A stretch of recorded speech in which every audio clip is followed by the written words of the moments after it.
At this time, I am honored to present the Governor of New York, Andrew Cuomo, with ADL's America's Democratic Legacy Award. This award was established more than 50 years ago to recognize those precious few individuals who have helped make our nation a place where freedom, equality, and democracy are cherished rights forever. It is one of ADL's highest honors. Governor Cuomo is the 56th governor of the state and has been in office since 2011.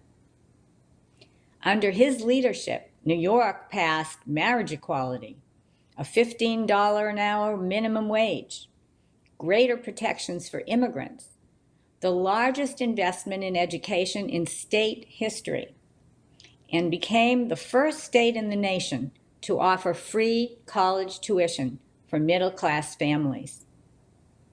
Just this spring, ADL specifically praised the governor for his response to an increase in anti-Semitic incidents in New York State by passing the No Hate in Our State legislation. This includes investing $25 million for religious not-for-profit organizations vulnerable to hate crimes, allocating $2 million to support the State Police Hate Crimes Task Force, and creating an education curriculum on diversity and tolerance for students in New York. And these are just a few of his many accomplishments, all before he stepped into the national spotlight as he leads New York through the COVID-19 crisis. In light of all he has done, and the extraordinary challenges he has faced head-on with humility, action, and compassion, we are thrilled to be able to recognize him here today. Unfortunately, the governor is unable to be with us in person, but has sent his acceptance via video. Good afternoon. In these challenging times, I hope today finds you and your loved ones healthy and safe. I want to thank your chair, Esther Epstein, and your CEO, Jonathan Greenblatt. It's always a pleasure to work with him, and your entire team at the ADL for all the work that you do. And I want to thank you for this tremendous honor. Receiving the Democratic Legacy Award is especially meaning for me because in 1989, it was given to the person I consider the greatest governor in the history of the state of New York, Governor Mario Cuomo. My father had a very special relationship with the Jewish community. It was not a political relationship, it was personal. He loved the theology of tikkun olam, healing the divide, and the concept of tzedakah, justice, but even more social justice. It's no surprise two of my sisters married Jewish men. As Italians say, we are mishpocha. I inherited and grew that lifelong relationship with the Jewish community.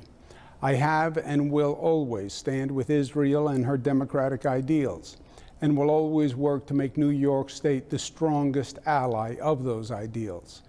When I was in the Clinton administration as HUD Secretary, I traveled to Israel at the President's request, and we created a binational commission on housing and community development.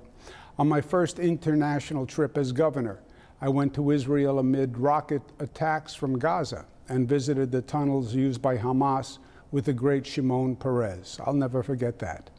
In 2016, I signed the first ever executive order against the discriminatory BDS movement, the first state in the United States, and then the others followed. This past January, I was privileged to travel to Poland to participate in the 75th anniversary of the liberation of Auschwitz, an experience which I'll never forget and brought home the meaning of never again. And our need for solidarity and progress has never been greater than today. As the ADL has documented and as Americans have seen, anti-Semitism has been growing in numbers and in violence. We've seen it rear its ugly head in states all across this nation. Vicious murders with assault weapons. Even in our great state of New York, we have seen increasing numbers of anti-Semitic acts. We had an horrific attack in Rockland County during Hanukkah in a rabbi's home. I went to Rabbi Rottenberg's home the morning after the incident, and I told him that the people of the state of New York not only stand with him, but that we will act, that we would act quickly and strongly. And I'm proud that together we now have passed the most aggressive agenda in the nation to combat hate.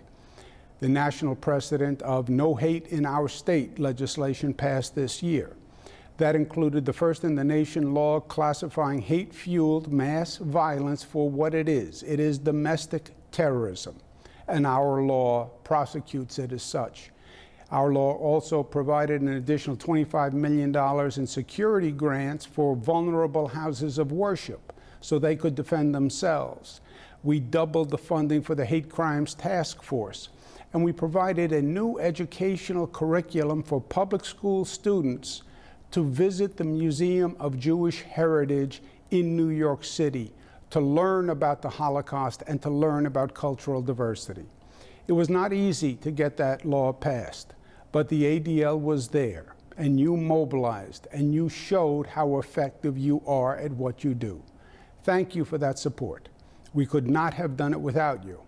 And thank you again for this tremendous honor. But even more, thank you for what the ADL does, standing up for equality, standing up for the acceptance of all Americans, defending the best American principles and essential human rights. The ADL fights the good fight, and the ADL wins. The ADL not only makes the effort, the ADL gets results. And we need a few victories just about now. With the ADL, I know the good guys will win, finally. Thank you.